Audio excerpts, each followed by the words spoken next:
சிறகடிக்க ஆசை சீரியலோட upcoming episode என்னென்னு பார்க்கலாம். இங்கே விஜயா சொன்ன மாதிரியே ரோஹிணியும் பணத்தை ஏற்பாடு பண்ணி வீட்டில் இங்கே விஜயா கிட்ட கொடுக்க விஜயா ரொம்ப சந்தோஷப்படுறாங்க.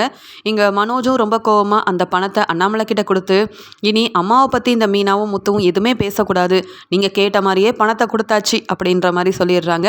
மேற்கொண்டு பார்வதி ஃபோன் பண்ணதுக்கப்புறமா அங்கே 2 லட்ச ரூபா பணமும் காணாமல் போகலை, அந்த பணமும் அலமாரியில் தான் இருக்குது அப்படின்னு வீட்டில் உள்ள எல்லாருக்குமே தெரிய வருது. இங்கே ரோஹிணி தான் மாட்டிக்க கூடாதுன்றதுக்காக இவ்வளோ பணத்தையும் ஏற்பாடு செஞ்சதே ரோஹிணி தான் அப்படின்னு வீட்டில் யாருக்குமே தெரியாமல் இங்கே இருக்கிறதால இங்கே அண்ணாமலையும் விஜயாவை திட்ட ஆரம்பிக்கிறாங்க. பாத்தியா, மீனா அந்த பணத்தை எடுக்கலை, ஆனால் மீனா தான் அந்த பணத்தை எடுத்தான்னு என்ன பேச்சு பேசின, உன்னால் மீனா எவ்வளோ மனசு வேதனைப்பட்டிருப்பா, அதுக்கெலாம் நீ என்ன பதில் சொல்ல போகிற அப்படின்னு கேட்க, நான் என்னங்க அப்படி பெரிய தப்பு பண்ணிட்டேன், மீனா குடும்பத்தை பற்றி தான் நமக்கு தெரியுமே, அதனால் பணம் காணுன உடனே மீனா மேலே சந்தேகப்பட்டேன், இதில் என்னங்க தப்பு இருக்குது, மீனாவுக்கு சப்போர்ட் பண்ணுறதெல்லாம் சரிதான், அதுக்காக நான் பேசுனதெல்லாம் தப்புன்னு இப்படியெல்லாம் பேசாதீங்கங்க அப்படின்னு விஜயா ரொம்ப கோவமாக மீனாவை பார்த்து முறைச்சிக்கிட்டே சொல்லும்போது, அதுக்கு அண்ணாமலையும், மீனாவுக்கு அப்பாவுக்கு அப்பாவா நான் இருக்கேன், மீனாவை ஏதாவது நீ பேசி அவமானப்படுத்தணும்னு நினச்சேன்னா அதெல்லாம் நான் பார்த்துட்டு சும்மா இருக்க மாட்டேன் விஜயா அப்படின்னு மீனாவுக்கு சப்போர்ட் பண்ணி பேசும்போது மீனா கண் கலங்கிக்கிட்டே இங்கே அண்ணாமலை கிட்ட நன்றி சொல்கிறாங்க.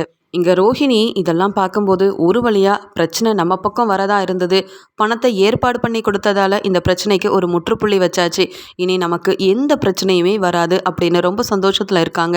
ஆனால் முத்துவுக்கு ஒரே சந்தேகமாக இருக்குது. நல்லா தேடி பார்க்காம அம்மாவும் பார்வதியத்தையும் பணம் காணும்னு கண்டிப்பாக சொல்லியிருக்க மாட்டாங்க. அப்படி இருக்கும்போது திடீர்னு எப்படி பார்வதியத்தை சரியாக இங்கே மனோஜ் நம்மக்கிட்ட பணத்தை கொடுக்கும்போது அங்கே அலமாரியில் பணம் இருந்தது, பணம் ஒன்றும் காணாமல் போகலன்னு ஃபோன் பண்ணி சொல்லியிருப்பாங்க. ஒன்றுமே புரியலையே, பணம் காணோன்னு சொன்னாங்க, ஒரே நாளையில் காணாமல் போன பணம் எப்படி கிடச்சிருக்கும், யாராவது பொய் சொல்லியிருக்காங்களா, இல்லை யார் மூலமாவது இந்த தேவையில்லாத பிரச்சனை வந்திருக்கா, ஒன்றுமே புரியல அப்படின்னு முத்து ரொம்ப குழப்பமாக இருக்காரு. ஆனால் இந்த பணம் காணும் அப்படின்ற விஷயத்தில் யாரோ தலையிட்டிருக்காங்க, யாராலேயோ ஒரு பெரிய பிரச்சனை நடந்திருக்கு, அது என்னன்னு பார்க்கணும் அப்படின்னு யோசிக்கிறாரு முத்து. இங்கே முத்து எப்பயும் போல் சவாரிக்கு கிளம்பி போயிடுறாரு. இங்கே விஜயாவும் மீனா கிட்ட சொல்கிறாங்க, பாத்தியா, உன்னால் நான் என் வீட்டுக்காரர் முன்னாடி அவமானப்பட்டு நிற்கிறேன், ஆனால் உண்மையாகவே அந்த பணத்தை நீ தான் எடுத்திருந்தேன்னு மட்டும் நான் கண்டுபிடிச்சிருந்தேன், உன்னையும் உன் குடும்பத்தையும் நான் சும்மா விட்டுருக்கவே மாட்டேன் மீனா, அதுக்குள்ளே இந்த பணம் கிடச்சிருச்சுன்னு பார்வதி சொன்னதால தான் நான் இப்போ அமைதியாக இருக்கேன். அது மட்டும் இல்லாமல் எனக்கு ஒரு பிரச்சனைனா ரோஹிணி எப்படிலாம் பணத்தை ஏற்பாடு பண்ணி கொடுக்குறா, உன்னால் இதெல்லாம் செய்ய முடியுமா, முடியாதுல்ல, அதனால தான் இந்த வீட்டுக்கு வேலை செய்கிறதுக்காக உன்னை வச்சுருக்கேன், என்னைக்கும் உன்னை நான் மருமகளாக ஏற்றுக்க போகிறதே இல்லை அப்படின்னு சொல்லி மீனாவை திட்டிட்டு, வாமா ரோஹிணி, நீ இருக்கிறதுனால தான் எனக்கு எந்த பிரச்சனையும் வரதில்லை, உங்கள் அப்பா மலேசியாவில் பெரிய பிஸ்னஸ்மேனாக இருக்கார், ஆனால் என்ன இப்போ தான் அவர் வெளியில் வர முடியாத ஒரு நிலைமையில் இருக்கார், ஆனாலும் நீ கேட்ட உடனே உங்கள் மாமாவால் எனக்கு 3 லட்ச ரூபா பணம் கிடச்சி நானும் இப்போ சந்தோஷமாக அந்த மீனா முன்னாடி அந்த பணத்தை கொடுத்துட்டேன், இனி அந்த மீனாவும் முத்துவும் என்னை எதுவுமே பேச மாட்டாங்க, எனக்கு ரொம்ப சந்தோஷமாக இருக்குமா அப்படின்னு சொல்லும்போது, அதெல்லாம் சரிதான் அத்தை, நீங்கள் நல்லா ரெஸ்ட் எடுங்க, மீனா முத்துவை பற்றிலாம் நீங்கள் யோசிக்காதீங்க அப்படின்னு சொல்லிட்டு இந்த விஜயா எப்பயும் பணம் தேவைன்னா நம்மக்கிட்ட கேட்டு நம்மளை பிரச்சனை செய்கிறதே இவங்களுக்கு வேலையாக போச்சு அப்படின்னு ரோஹிணி அங்கேருந்து போயிடுறாங்க. இன்னொரு பக்கம் அடுத்த நாள் இங்கே விஜயாவும் எப்பயும் போல் டான்ஸ் கிளாஸ்க்காக அங்கே பார்வதியோட வீட்டுக்கு கிளம்பி போகிறாங்க. இங்கே விஜயா போன உடனே பார்வதி கிட்ட கேட்குறாங்க, அது எப்படி பார்வதி, காணாமல் போன பணம் மறுபடியும் அலமாரிக்கு எப்படி வந்தது, நீயும் நானும் தானே தேடி பார்த்தோம், அந்த சமயம் பணம் எதுவுமே அங்கே இல்லையே, அப்படி இருக்கும்போது மறுபடியும் பணம் கிடச்சிருச்சுன்னு சொன்னியே, உண்மைதானா பார்வதி, அந்த பணத்தை எடுத்துக்காமி அப்படின்னு சொல்கிறாங்க. உடனே பார்வதியும், உண்மைதான் விஜயா, இது தெரியாமல் நீ தான் தேவையில்லாமல் உன் வீட்டில் போய் பெரிய பிரச்சனை செஞ்சுட்ட, அதுவும் மீனா மேலே சந்தேகப்பட்டதான் எவ்வளோ பெரிய தப்பு, நான் தான் சொன்னேனே உன் வீட்டில் பொறுப்பான மருமகனா அது மீனா தான், அவள் கண்டிப்பாக பணத்தை எடுத்திருக்க மாட்டான்னுட்டு, நீ தான் மீனாவையும் மீனா குடும்பத்தையும் பிடிக்காததுனால ஏதாவது ஒரு பிரச்சனை செஞ்சு மீனா முத்துவை வீட்டை விட்டு வெளியில் அனுப்பிடலான்னு பார்த்தேன், ஆனால் பணம் இங்கே தான் இருந்திருக்கு பாரேன் அப்படின்னு ரோஹிணி கொடுத்த அந்த 2 லட்ச ரூபா பணத்தையும் இங்கே விஜயா கிட்ட பார்வதி எடுத்து காமிக்கிறாங்க. பணத்தை வாங்கின விஜயா சந்தோஷப்பட்டாலும் என்ன சொல்கிறது பார்வதி, இந்த பணத்தையும் கொண்டு போய் அந்த மீனா முத்துக்கிட்ட தான் கொடுக்கணும் போல், நான் வக்கீல்கிட்ட தான் பணத்தை வாங்கினேன், இந்த 2 லட்ச ரூபா பணம் வக்கீல் மூலமாக தான் எனக்கு வந்தது அப்படின்னு முத்துவுக்கு தெரிஞ்சதால் இந்த பணத்தையும் நான் கொடுக்கலன்னா என் வீட்டுக்காரர் என்னை சும்மா விட மாட்டார், நான் அப்படி பணம் வாங்கின விஷயம் வீட்டில் எல்லாருக்குமே தெரிஞ்சு போச்சு, ஏற்கனவே ரோஹிணி மூலமாக கிடைச்ச 3 லட்ச ரூபா பணத்தை கொடுத்துட்டேன், இதையும் அவங்களுக்கு தானே கொடுத்தாகணும் அப்படின்னு சொல்லும்போது, என்ன விஜயா, மீனா முத்துவோட பணம் அவங்க கிட்ட போகிறதுல உனக்கு என்ன பெருசாக பிரச்சனை வரப்போகுது? நீ சம்பாத்தியம் பண்ண பணமாக இருந்தால் கஷ்டப்படலாம். இது மீனா முத்து கஷ்டப்பட்டு வக்கீலுக்கு கொடுத்த பணம் தானே. அதனால தான் இந்த பணம் அவங்களுக்கே போய் சேருது. அதனால் இந்த பணத்தை கொடுத்துரு, எந்த பிரச்சனையும் வராது. நீ தேவையில்லாமல் மீனா மேலே சந்தேகப்பட்டதெல்லாம் உன் தப்பு தான் அப்படின்னு பார்வதி சொல்கிறாங்க. உடனே விஜயாவும் பார்வதி கிட்ட 2 லட்ச ரூபா பணம் கிடச்சிருக்கு, நல்லா விதவிதமாக சேலை வாங்கலாம், விதவிதமாக எனக்கு பிடிச்ச நகை ஏதாவது வாங்கலான்னு பார்த்தேன், கிடைச்ச பணமும் இப்படி எனக்கே இல்லாமல் ஆகும்போது தான் மனசு ரொம்பவே வேதனையாக இருக்குது அப்படின்னு சொல்லிட்டு அந்த பணத்தை முத்து மீனா கிட்ட கொடுக்கறதுக்காக முடிவெடுக்கிறாங்க இங்கே விஜயா. இன்னொரு பக்கம் ரோஹிணிக்கு முத்து மேலேயும் மீனா மேலேயும் ரொம்பவே கோபமாக இருக்குது. நாம் ஒரு திட்டம் போட்டால் நடக்கிறது வேற ஒன்றால் இருக்குது அப்படின்னு சொல்லி இந்த மீனா வாழையும் முத்து வாழையும் தான் இப்போ 5 லட்ச ரூபா நான் ஏற்பாடு பண்ணி விஜயாத்தைக்கு தர வேண்டியதாக போயிடுச்சு. இந்த மீனாவை சும்மா விடவே கூடாது அப்படின்னு இங்கே வந்து விஜயா கிட்ட சொல்கிறாங்க. அத்தை, பார்லரில் நின்று வேலை செஞ்சு எனக்கு ரொம்பவே டயர்டாக இருக்குது, மீனாவை ஜூஸ் போட்டு கொண்டு வந்து கொடுக்க சொல்லுங்கள் அப்படின்னு சொல்கிறாங்க. உடனே இங்கே விஜயாவும் மீனா கிட்ட, மீனா வீட்டு வேலையெல்லாம் அப்புறமா பாரு, முதல்ல ரோஹிணிக்கு என்ன வேணுமோ அதை கேட்டு செஞ்சு கொடு, அவளுக்கு ஜூஸ் போட்டு கொடு, இன்னைக்கு ரோஹிணிக்கு என்ன பிடிக்குமோ அதை தான் நீ செய்யணுமே தவிர்த்து முத்துவை கேட்டெல்லாம் நீ எந்த சாப்பாடும் செய்ய வேண்டான்னு சொல்கிறாங்க. மீனாவுக்கு ரொம்ப கோபம் வந்தாலும் இப்போ தான் பிரச்சனைக்கு ஒரு முற்றுப்புள்ளி வச்சுருக்கு. மறுபடியும் இவங்க கிட்ட ஏதாவது பிரச்சனை செஞ்சால் தேவையில்லாமல் வீட்டில் எல்லாரும் மனசு வேதனைப்படுற மாதிரி ஆயிரும்னு சொல்லி ரோஹிணி கிட்ட போய் கேட்குறாங்க. ரோஹிணியும் மீனா கொடுக்குற ஜூஸ் எல்லாம் குடிச்சிட்டு, மீனா இந்த வீட்டில் வெறும் வேலை செய்ய மட்டும்தான் இருக்காங்க, அத்தைக்கு பிடிச்ச மருமகனா அது நான் மட்டும்தான் அப்படின்ற மாதிரியே மீனாவுக்கு எல்லா வேலையும் சொல்லிகிட்டே இருக்காங்க. எனக்கு இந்த துணியெல்லாம் நான் நாளைக்கு போட்டுட்டு போகணும், உடனே துவைச்சி நீங்கள் தான் காய வச்சு அயன் பண்ணி கொண்டு வந்து கொடுக்கணும் அப்படின்னு ஒவ்வொரு வேலையாக ரோஹிணி மீனாவுக்கு கொடுத்துக்கிட்டே இருக்காங்க. மீனாவும் வேற வழியே இல்லாமல் ரோஹிணி சொல்கிற வேலை எல்லாத்தையுமே செஞ்சு கொடுக்குறாங்க. இதை பார்க்கும்போது விஜயாவுக்கு ரொம்பவே சந்தோஷமாக இருக்குது. நான் செய்ய வேண்டிய எல்லாத்தையும் ரோஹிணி செய்கிறா, இந்த மீனா வீட்டில் வேலை செய்கிற மாதிரியே தான் இருக்கணுமே தவிர்த்து அவளுக்கு என்றைக்கும் இந்த வீட்டோட மருமக அப்படின்ற எண்ணம் வரவே கூடாது அப்படின்னு மீனா வந்து வீட்டு வேலை எல்லாத்தையும் செய்கிறது மட்டும் இல்லாமல் ரோஹிணி சொல்ல சொல்ல ஒவ்வொரு வேலையாக செய்கிறத பார்த்து அவ்வளோ சந்தோஷமாக இருக்குது. அடுத்த நாள் எல்லாரும் வேலைக்கு கிளம்பும்போது முத்து மீனா கிட்ட சொல்கிறாங்க, மீனா வீட்டு வேலையவே நீ செஞ்சிட்டு இருந்தா எப்படி மீனா அங்கே பூவெல்லாம் கொடுக்க வேண்டிய இடத்துல கொடுப்ப? நான் வேணா உதவி செய்கிறேன், நீ சீக்கிரமாக கிளம்பு, நானே உன்னை கூட்டிகிட்டு போய் எங்கெல்லாம் பூ கொடுக்கணுமோ நான் கூட்டிகிட்டு போகிறேன் மீனான்னு சொல்ல, வேண்டாங்க, எல்லா வேலையும் போட்டபடியே இருக்குது, வேலை செய்யாமல் உங்கள் கூட பூ வியாபாரத்துக்கு கிளம்புனா அத்தையும் இந்த ரோஹிணியும் ஏதாவது சொல்லிக்கிட்டே இருப்பாங்கங்க, நான் எதுக்கு பிரச்சனைக்கு ஆளாகணும், அதனால் நான் என் வேலையை முடிச்சுட்டு நானே கிளம்பிக்கிறேன், நீங்கள் சவாரிக்கு போங்க அப்படின்னு சொல்லிட்டு முத்துவை வந்து சவாரிக்கு அனுப்பிட்டு வீட்டு வேலையை செஞ்சுட்டு இருக்கும்போது இங்கே ரோஹிணி சொல்கிறாங்க, மீனா என் ரூம் எல்லாம் போட்டபடியே இருக்குது, எல்லாத்தையுமே எடுத்து நல்லா சுத்தம் செஞ்சு வைங்க அப்படின்னு சொல்லிட்டு ரோஹிணி எப்பயும் போல் பார்லருக்கு கிளம்பி போயிடுறாங்க. விஜயாவும் டான்ஸ் கிளாஸ்க்கு கிளம்பி போயிடுறாங்க. ஒவ்வொரு ரூமாக சுத்தம் செஞ்ச மீனாவும் இங்கே ரோஹிணியோட ரூமை சுத்தம் செய்கிறதுக்காக போகிறாங்க. எல்லாத்தையுமே எடுத்து நல்லா அழகாக மடித்து வச்சுட்டு சுத்தம் செஞ்சுட்டு இருக்கும்போது மேலே இருந்து ஒரு பேப்பர் கீழே விழுது. அந்த பேப்பரை எடுத்து பார்க்குறாங்க. மீனாவுக்கு ஒன்றுமே புரியல.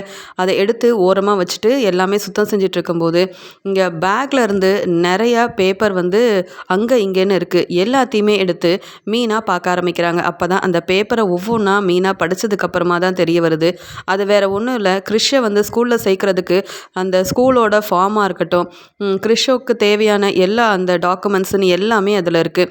கிறிஷோட ஃபோட்டோவும் அதில் இருக்குது. அதை பார்த்த உடனே மீனா ரொம்பவே பேரதிர்ச்சி அடைகிறாங்க. கிறிஷை பற்றின எல்லா விவரமும் ரோஹிணி கிட்ட எதுக்காக இருக்கணும்? அதுவும் ஸ்கூலில் கிறிஷை வேற சேர்த்து விட்டுருக்காங்க போல், ரோஹிணி கையெழுத்து போட்டெல்லாம் சேர்த்து விட்டுருக்காங்க, இந்த பேப்பரில் அப்படி தானே இருக்குது அப்படின்னு இங்கே வந்து மீனா பார்த்துட்டு ரொம்பவே பேரதிர்ச்சி அடைகிறாங்க. ஒன்றுமே புரியல. கிறிஷோட பாட்டியும் வீட்டுக்கு வரும்போது ரோஹிணி பெருசாக அவங்கள கவனிக்கவும் இல்லை, கண்டுக்கவும் மாட்டாங்க.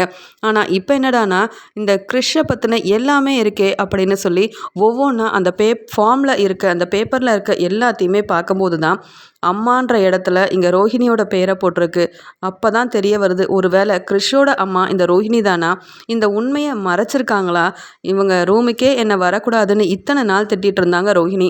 வேணும்னே எல்லா வேலையும் செய்கிறதுக்காக தான் என்னை இந்த ரூம்குள்ளேயே விட்டாங்க.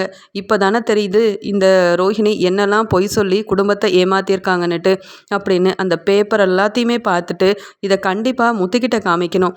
இதை அத்தைக்கிட்ட காமிச்சா பெருசாகவே எடுத்துக்க மாட்டாங்க. ஏன்னா ரோஹிணி அத்தை கேட்குறப்பெல்லாம் பணத்தை கொடுக்குறாங்க. ரோஹிணி சொல்கிறத மட்டும்தான் நம்புவாங்க, நான் சொல்கிறத நம்பவே மாட்டாங்க.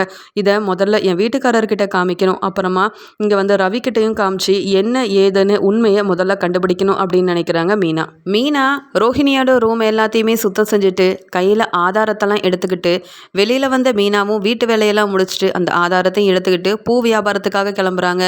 பூ வியாபாரம் எல்லாம் செஞ்சு முடிச்சுட்டு வீட்டுக்கு வந்த மீனா அந்த ரூமில் ஆதாரத்தை கையில் வச்சு பார்த்துக்கிட்டே இருக்காங்க. கிறிஷுக்கும் இந்த ரோஹிணிக்கும் என்ன சம்மந்தம்னு தெரியாமல் இருந்தது. ஒருவேளை உண்மையாகவே கிறிஷோட அம்மா தான் இந்த ரோஹிணியா? எப்படி இதை கண்டுபிடிக்கிறது? ரோஹிணி கிட்ட கேட்டாலும் உண்மையை சொல்ல மாட்டாங்களே அப்படின்ற மாதிரி யோசனை பண்ணிக்கிட்டே இருக்காங்க. விஜயா வீட்டுக்கு வந்த உடனே, என்ன மீனா வீட்டு வேலையெல்லாம் செஞ்சிட்டியா? என்ன அது உன் கையில் பேப்பர் இருக்கே, என்னது அதுன்னு கேட்க, அது ஒன்றும் இல்லத்த அப்படின்னு சொல்லி, உண்மையை சொன்னால் கண்டிப்பாக நமக்கு தான் பிரச்சனை வரும், உண்மையை சொல்லலாமா வேண்டாமா அப்படின்ற மாதிரி ரொம்ப குழப்பத்தில் இருக்காங்க. இன்னொரு பக்கம் சவாரிக்கு போன முத்துவும் இங்கே செல்வத்தையும் ஏற்றிக்கிட்டு காரில் 2 பேரும் போயிட்டுருக்காங்க. இங்கே செல்வமும் முத்துவும் பேசிக்கிட்டே போகும்போது அங்கே எதிரில் பிஏ தினேஷ் ரொம்ப சந்தோஷமாக வந்துட்டுருக்காரு. இதை முத்து பார்த்துடுறாரு. பார்த்த உடனே செல்வத்துக்கிட்ட சொல்கிறாரு, செல்வம் நான் தான் சொன்னேன்ல, மனோஜோட கல்யாணத்தன்னைக்கு சவாரி முடிச்சுட்டு போகும்போது என் காரில் ஏறின ஒரு கஸ்டமர் தேவையில்லாமல் பேசிகிட்ருக்க, நானும் பலார் பலார்னு ஒரு ஆளை வச்சேன்னுட்டு, அது வேறு ஒன்றும் இல்லை, அங்கே வரான் பாரு அவன்தான் அப்படின்னு சொல்ல, சரி விடுப்பா முத்து நம்ம சவாரிக்கு போவோம் அப்படின்னு சொல்ல, அது மட்டும் இல்லை இங்கே நான் தான் தேவையில்லாமல் இங்கே மனோஜோட கடைக்கு லெட்டரெல்லாம் போட்டேன்னு இவன் தான்ப்பா என்னை வீட்டில் எல்லார் முன்னாடியும் மாட்டி விட்டு அவமானப்படுத்தியிருக்கான். இவனை ஏற்கனவே வசமாக வெளுத்து வாங்கணும், இவன் மூலமாக பல உண்மைகள் தெரிய வரணும்னு நினச்சிட்டே இருந்தேன். இவனை கண்டுபிடிக்கவே முடியல, இன்னைக்கு தான் என் கண்ணில் பட்டிருக்கான்.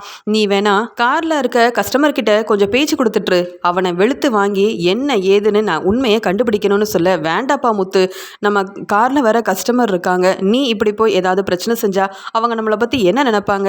ஏற்கனவே சவாரி ஒழுங்காக கிடைக்க மாட்டேங்குது முத்துன்னு சொல்ல, நீ இருக்கல்ல நீ பார்த்துப்ப இரு வரேன் அப்படின்னு சொல்லிட்டு காரை ஓரமாக நிப்பாட்டிட்டு முத்துவும் சிட்டிக்கிட்ட வாங்கின பணத்தை வச்சு ரொம்ப சந்தோஷமாக ஒரு ஹோட்டலில் தங்கிட்டு இருக்க இங்கே பிஏ தினேஷும் சாப்பிட்றதுக்காக ஒரு ஹோட்டலை பார்த்து போயிட்டுருக்காரு.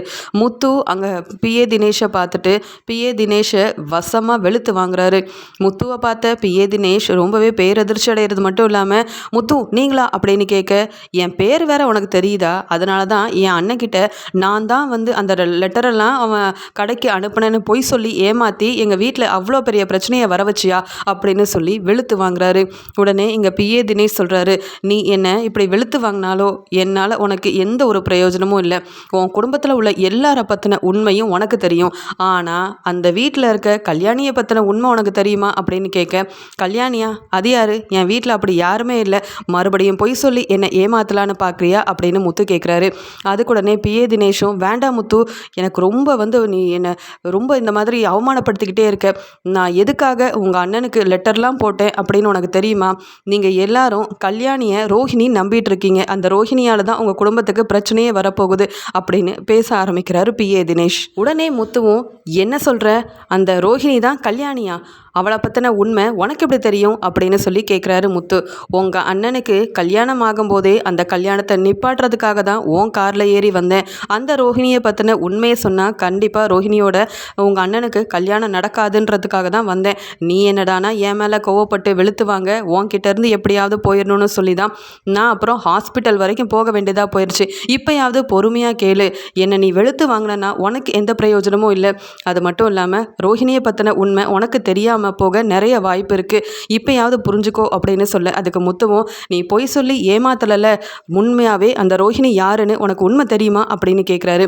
எல்லா உண்மையும் எனக்கு மட்டும்தான், அதுவும் ஆதாரத்தோட தெரியும் அப்படின்னு பிஏ தினேஷ் சொல்கிறாரு. இதை கேட்ட முத்துவும், ரோஹிணியை வச்சு ரோஹிணியை பற்றின உண்மை தெரியும்னு சொல்லி பொய் சொல்லி என்கிட்ட இருந்து நீ எங்கேயாவது போயிடலாம் அப்படின்னு நினைக்கல, உண்மையை தானே சொல்கிற அப்படின்னு சொல்ல, ரோஹிணியை பற்றின உண்மை மட்டும் தெரிஞ்சால் அந்த ரோஹிணியை நீங்கள் யாரும் சும்மா விடவே மாட்டீங்க, உங்கள் குடும்பத்தையே அந்த ரோஹிணி ஏமாத்திட்டு இருக்கா அப்படின்னு சொன்ன உடனே முத்து சொல்கிறாரு, என் காரில் இப்போ கஸ்டமர் இருக்காங்க, அதனால தான் நான் அமைதியாக உன்கிட்ட நீ பேசுகிறது எல்லாத்தையும் கேட்டுட்ருக்கேன், முதல்ல நீ காரில் ஏறு, அங்கே கஸ்டமரை இறக்கி விட்டுட்டு அப்புறமா உங்ககிட்ட உண்மை என்னன்னு கேட்டு தெரிஞ்சுக்கிறேன்னு சொல்லி முத்துவும் கூடவே பிஏ தினேஷையும் காரில் ஏற்றி கூட்டிகிட்டு போயிடுறாரு. கஸ்டமரை இறக்கி விட்டதுக்கு அப்புறமா இங்கே செல்வம், முத்து, இங்கே பிஏ தினேஷ்னு 3 பேரும் ஒரு இடத்துக்கு போகிறாங்க. இங்கே முத்து ரொம்பவே கோவமாக பிஏ தினேஷ் கிட்ட உண்மையை சொல்லு, அந்த பார்லர் அம்மாவை பற்றின உண்மை எனக்கு தெரிஞ்சே ஆகணும். வீட்டில் நிறைய பிரச்சனைக்கு காரணம் அந்த பார்லர் அம்மாவாக தான் இருக்காங்க. ஆனால் எங்கள் அம்மா சப்போர்ட் பண்ணுறதால எப்போ பார்த்தாலும் மீனா அவமானப்பட்டு நிற்கிறா. உனக்கு என்ன உண்மை தெரியும் அந்த பார்லர் அம்மாவை பற்றி சொல்லு அப்படின்னு சொல்லி கேட்குறாரு.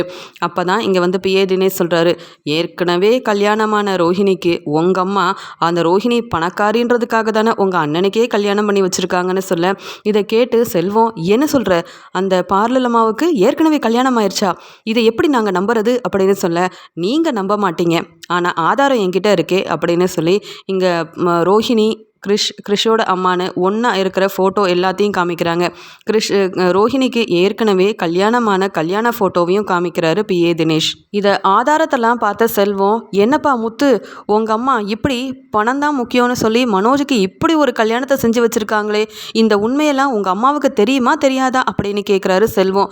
அதுக்கு உடனே முத்துவும், எனக்கு இதெல்லாம் தெரியல, எங்கள் அம்மாவுக்கு தெரிஞ்சு செஞ்சாங்களா, தெரியாமல் தான் மனோஜுக்கு இப்படி கல்யாணம் பண்ணி வச்சாங்களான்னு, ஆனால் பணத்துக்கு ஆசைப்பட்டு தான் கல்யாணம் பண்ணி வச்சாங்கன்னு மட்டும் எனக்கு நல்லாவே தெரியும் அப்படின்னு சொல்ல, ஏற்கனவே அப்போ அந்த பார்லர் அம்மாவுக்கு கல்யாணம் ஆயிருக்கா, அப்போ கிறிஷ் தான் ரோஹிணியோட பையனா, இவ்வளோ நாள் இந்த உண்மையை சொல்லாமல் பார்லர் அம்மா மறைச்சி குடும்பத்தையே ஏமாத்திருக்கேப்பா செல்வம் அப்படின்னு பேசிகிட்டு இருக்க, அதுக்கு உடனே செல்வமும், கிறிஷோட அம்மா தான் பார்லர் அம்மானா அப்புறம் எப்படி அவங்க பணக்காரங்களாக இருக்க முடியும், கண்டிப்பாக ரோஹிணி சொன்னது எல்லாமே போய் தான் போல, மலேசியாவில் ரோஹிணிக்கு அப்பாவும் இல்லை மாமாவும் இல்லை, அதான்ப்பா அங்கே பொங்கல் சீர் செய்கிறதுக்காக ரோஹிணி மாமான்னு ஒரு ஆளை கூட்டிகிட்டு வந்தாலே அது எல்லாமே பொய்யா தான் இருக்கும், இந்த பார்லர்லம்மா வாயை திறந்தாலே உண்மைன்னு எதுவுமே சொல்லாது போலேப்பா முத்து, பாத்தியா ஆதாரம் தெளிவாக இருக்குது, இந்த பிஏ தினேஷை தான் நம்ம நம்பாமல் இருந்தோம், ஆனால் உங்கள் வீட்டில் இருக்க அந்த ரோஹிணி தான்ப்பா நிறைய பொய் சொல்லியிருக்கு அப்படின்னு பிஏ தினேஷ் மூலமாக எல்லா உண்மையும் முத்துவும் இங்கே செல்வமும் தெரிஞ்சுக்கிறாங்க.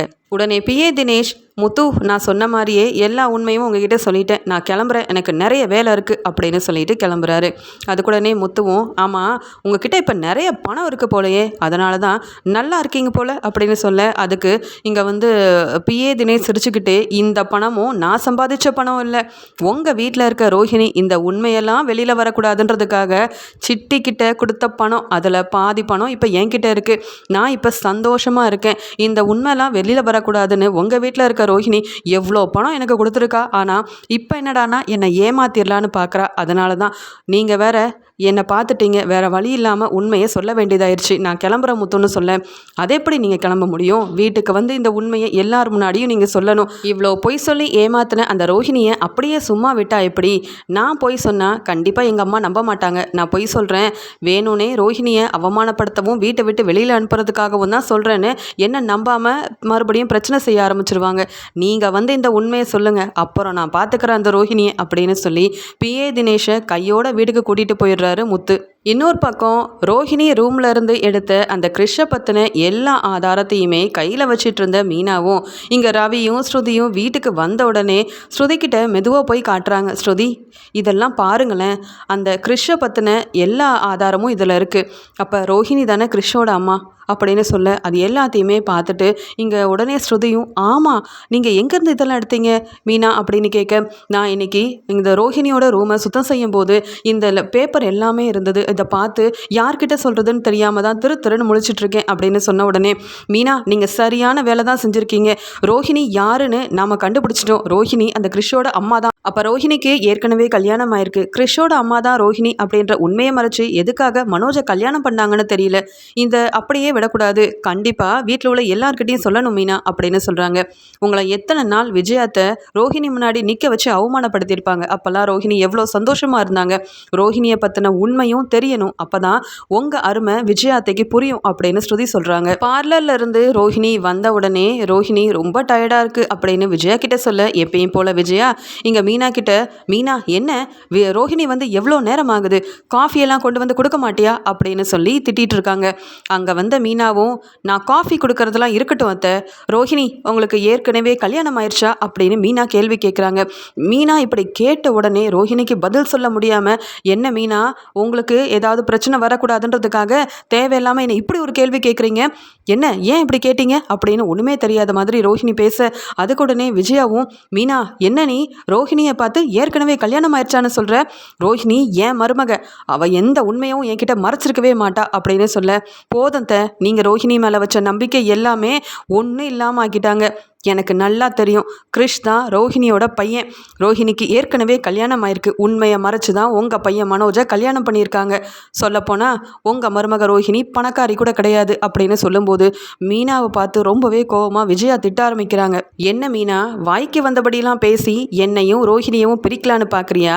இப்படி ஏதாவது சொன்னால் நீ சொல்கிறதெல்லாம் நம்பி ரோஹிணியை திட்டி வீட்டை விட்டு வெளியில் அனுப்பிடுவேன். மனோஜும் ரோஹிணியும் சந்தோஷமாக இருக்கிறது பிடிக்காம இப்படியெல்லாம் பொய் சொல்லிட்டு இருக்க, நான் இதெல்லாம் கேட்டு நம்பிடுவேன் நினச்சியா அப்படின்னு மீனாவை வெளுத்து வாங்குறாங்க விஜயா. உடனே அங்கே வந்த ஸ்ருதி, மீனா சொல்கிறதுல எந்த தப்பும் இல்லை, இந்த பேப்பர் எல்லாத்தையுமே பாருங்க, அப்போ உங்களுக்கு புரிய வரும். ரோஹிணி இது உங்கள் ரூம்ல இருந்து மீனா எடுத்த பேப்பர் தான்.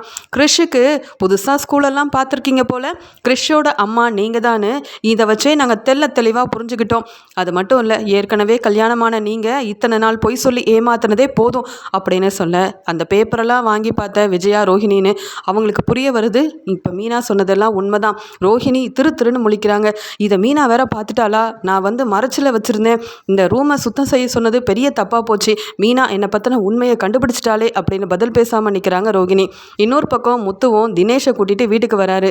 இங்கே வீட்டில் எல்லாரும் ஒன்றுமே புரியாமல் நிற்கும்போது ரோஹிணி சொல்கிறாங்க விஜயா கிட்ட, அத்தை இதை நம்பவே நம்பாதீங்க, மீனா வேணும்னே நான் இந்த வீட்டில் சந்தோஷமாக வாழக்கூடாதுன்றதுக்காக பொய் சொல்லிட்டு இருக்காங்க, எனக்கு இது என்னன்னு ஒன்றுமே புரியல அப்படின்ற மாதிரி பேசிகிட்டு இருக்காங்க. அதுக்குடனே ஸ்ருதியும், என்ன உங்களுக்கு புரியல, நீங்கள் தானே கையெழுத்து போட்டு உங்கள் பையன் கிறிஷை நல்ல பெரிய ஸ்கூலில் சேர்க்கணும்னு எல்லாமே எழுதி வாங்கிட்டு வந்திருக்கீங்க. இங்கே கிறிஷுக்கு தேவையான எல்லா ஆதாரமும் உங்ககிட்ட தானே இருந்திருக்கு. கிறிஷுக்கும் உங்களுக்கும் சம்மந்தம் இல்லைன்னா கிறிஷுக்கு எதுக்கு நீங்கள் பணம் கட்டணும் ஸ்கூலுக்கு? கிறிஷை பற்றின ஆதாரம் எல்லாமே உங்ககிட்ட எப்படி வந்தது அப்படின்னு கேட்க, பதில் பேச முடியாமல் திருன்னு முழிக்க, அங்கே வந்த முத்து சிரிச்சுக்கிட்டே, என்ன மீனா இந்த பாடலம்மா திருன்னு முழிக்கிறாங்க, பதில் பேசாமல் நிற்கிறாங்க, மீதி கதையை நான் சொல்கிறேன் அப்படின்னு சொல்லிட்டு அண்ணாமலை கிட்ட ரோஹிணியை பற்றின எல்லா ஆதாரத்தையும் காட்டுறாங்க. அந்த தினேஷ் கொடுத்த எல்லா ஆதாரத்தையும் வீட்டில் உள்ள எல்லார்கிட்டையுமே காட்டுறாரு முத்து. அதில் ரோஹிணிக்கு ஏற்கனவே கல்யாணமான ஃபோட்டோ இருக்குது, ரோஹிணி கிறிஷோட அம்மானு ஒன்றா இருக்கிற ஃபோட்டோவும், இங்கே கிறிஷ்கிட்ட ஏற்கனவே இங்கே தினேஷ் பேசின அந்த ரெக்கார்டிங்னு எல்லாமே இருக்குது. இதை கேட்ட உடனே பார்த்த உடனே வீட்டில் உள்ள எல்லாருக்கும் தெரியுது, ரோஹிணி நம்மளை ரொம்ப ஏமாத்திருக்கா, அவள் சொன்னது எல்லாமே போய் தான். ரோஹிணிக்கு ஏற்கனவே கல்யாணம் ஆயிருக்கு, அவங்களோட அப்பா மலேசியாலையும் இல்லை, அவள் பணக்காரியும் கிடையாது, ஏமாற்றி தான் மனோஜை கல்யாணம் பண்ணியிருக்கான்றதை புரிஞ்சுக்கிட்டு வீட்டில் உள்ள எல்லாரும் ரோஹிணியை பார்க்குறாங்க. என்ன இப்போயாவது புரியுதா? நான் சொன்னால் கூட பார்லலம்மா மேலே பொய் சொல்கிறேன், அவங்க எந்த தப்பும் செய்யலைன்னு எங்கள் அம்மா சப்போர்ட் பண்ணுவாங்க, ஆதாரத்தை பார்த்தாவது தெரியுதா இந்த பார்லலம்மா எப்படிப்பட்டவங்கன்னுட்டு அப்படின்னு முத்து கேட்குறாரு. அங்கே பிஏ தினேஷும் ரோஹிணியை பற்றின எல்லா உண்மையும் சொல்கிறாங்க. இந்த ரோஹிணி பேரையே பொய் சொல்லி ஏமாத்திருக்கா, இவ பேர் கல்யாணி, இவளுக்கு ஏற்கனவே கல்யாணமாகி கிறிஷ்ன்றது தான் இந்த ரோஹிணியோட பையன், அவளை பக்கத்தூரில் தான் இங்கே ஸ்கூல்லலாம் சேர்த்துருக்கா. சீக்கிரமாகவே கிறிஷையும் கிறிஷோட அம்மாவையும் இங்கே ஒரு புதுசாக வீட்டுக்கு கூட்டிகிட்டு வரதுக்கு எல்லா ஏற்பாடையும் பண்ணியிருக்கா. இதெல்லாம் தெரியாமல் ரோஹிணியை நீங்கள் புகழ்ந்து பாராட்டி தலையில் தூக்கி வச்சு கொண்டாடிட்டு இருக்கீங்க அப்படின்னு தினேஷும் ரோஹிணியை பற்றின தெரிஞ்ச எல்லா உண்மையவும் விஜயா முன்னாடி சொல்லிடுறாரு. இதை கேட்ட உடனே விஜயாவுக்கு ஒன்றுமே புரியல. அந்த மீனா சொன்னது பொய்ன்னு நினச்சேன், அப்பையும் ரோஹிணி மேலே உள்ள நம்பிக்கையில் ரோஹிணிக்கு சப்போர்ட் பண்ணி பேசினேன், ஆனால் அந்த ரோஹிணி இப்படி ஏமாத்தியிருக்காளே அப்படின்னு ரொம்பவே கோவமாக ரோஹிணியை பார்க்க, ரோஹிணி என்ன சொல்லி சமாளிக்க, உண்மை எல்லாம் தெரிஞ்சு போச்சு. இப்போ நம்ம எதை சொல்லி சமாளித்தாலும் யாரும் நம்ப மாட்டாங்க, என்ன செய்கிறது? ஒரு பக்கம் மீனா என்னை பற்றின உண்மையை கண்டுபிடிச்சாலும் இன்னொரு பக்கம் இந்த முத்து வேற பிஏ தினேஷை கூட்டிகிட்டு எல்லா ஆதாரத்தையும் வீட்டில் உள்ள எல்லார்கிட்டையுமே காமிச்சிட்டாங்களே, எனக்கு ஏற்கனவே கல்யாணம் ஆயிருக்கு, கிறிஷ் தான் என்னுடைய பையன், நான் பெரிய பணக்காரிலாம் இல்லை அப்படின்ற உண்மையை கண்டுபிடிச்சிட்டாங்களே அப்படின்னு திருன்னு முழிக்கிறாங்க. உடனே முத்து, அதெல்லாம் சரிதான் பார்லலம்மா, உங்களுக்கு தான் மலேசியாவில் அப்பாவே இல்லையே, அப்புறம் மனோஜுக்கு கடை வைக்க எப்படி பணத்தை ஏற்பாடு பண்ணி கொடுத்தீங்க? உங்கள் அப்பா பணத்தை அனுப்பலைன்னா அப்புறம் பணம் எப்படி உங்களுக்கு கிடைச்சிது அப்படின்னு கேட்க, மனோஜ் ரோஹிணி மேலே இருந்த கோவத்தில், அந்த பணம் ஒன்றும் ரோஹிணியோட அப்பாவோ மாமாவோ எங்களுக்காக பணத்தை அனுப்பலை, அது மொத்தமும் நம்ம அப்பாவோட பணம், 27 லட்ச ரூபா பணம் ஜீவா மூலமாக கொடுத்து ஏமாந்துட்டு தான் சொன்னேன். அந்த பணம் மறுபடியும் கிடச்சிருச்சு. அந்த பணம் கிடைக்க போய் தான் ரோஹிணியோட அப்பா தான் இந்த பணத்தை கொடுத்தாருன்னு உங்கள் எல்லாரையும் ஏமாற்றி அந்த பணத்தை வச்சு தான் நான் கடையவே ஆரம்பித்தேன் அப்படின்னு. ரோஹிணி தன்னை ஏமாத்திட்டா அப்படின்ற கோவத்தில் இருந்த மனோஜும் பணத்தை பற்றின எல்லா உண்மையும் சொல்ல, உடனே அண்ணாமலை மனோஜை வெளுத்து வாங்குறாரு. வெளியில் போ, அப்போ தான் உனக்கு இந்த வீட்டோட அருமை தெரியும். நீயும் அந்த ரோஹிணியும் ஒன்று தான். நீங்கள் 2 பேரும் நம்ப வச்சு ஏமாற்றி குடும்பத்தை எவ்வளோ லேசாக நினச்சிருக்கீங்க. நாங்கள் ஏமாந்துருவோம்னு நினைக்க போய் தானே இப்படியெல்லாம் செஞ்சீங்க. என் பணம் எனக்கு வந்தே ஆகணும். நீ அந்த ரோஹிணி கூட வாழ்ந்தாலும் சரி, வாழாமல் தனியாக வாழ்ந்தாலும் சரி, எனக்கு அதை பற்றி கவலை இல்லை. ஏன்னா உங்கள் அம்மா தானே பணத்துக்கு ஆசைப்பட்டு உனக்கு இந்த வாழ்க்கையை அமைச்சு கொடுத்தா. இதில் நான் என்ன சொல்கிறது? என்ன விஜயா, இப்போ உனக்கு சந்தோஷம் தானே? உன் மருமக ரோஹிணியும் ஏமாத்திருக்கா, உன் பையன் மனோஜும் நம்ம குடும்பத்தை ஏமாத்திருக்காங்க. இப்படிப்பட்டவங்க இந்த வீட்டில் இருக்கவே கூடாது.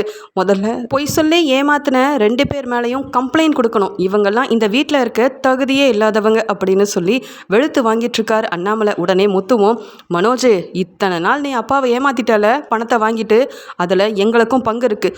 பணத்தை மட்டும் நீ எடுத்து வைக்கல, உன்னை சும்மா விட மாட்டோம். அந்த கடையை நீ நடத்த முடியாது. அதுக்கப்புறம் அந்த கடை எனக்கும் ரவிக்கும் சொந்தமாயிரும். நீ பணத்தை எடுத்து வச்சுட்டு அந்த கடையோட ஓனர் ஆயிரு. அப்படி இல்லைன்னு வை, உனக்கு டீலர்ஷிப் கொடுத்த அந்த சந்தோஷ் சார்கிட்ட உன்னை பற்றின உண்மையை சொல்லி உன்னோட கடைக்கு நானும் ரவியும் ஓனர் ஆயிடுவோம் பார்த்துக்க அப்படின்ற மாதிரி ரொம்ப கோபமாக முத்து சொல்கிறாரு. மனோஜை வெளுத்து வாங்குறாரு. இனி மனோஜும் ரோஹிணியும் இந்த வீட்டில் இருக்கவே கூடாதுன்னு அண்ணாமலையும் முத்துவும் முடிவெடுக்கிறாங்க.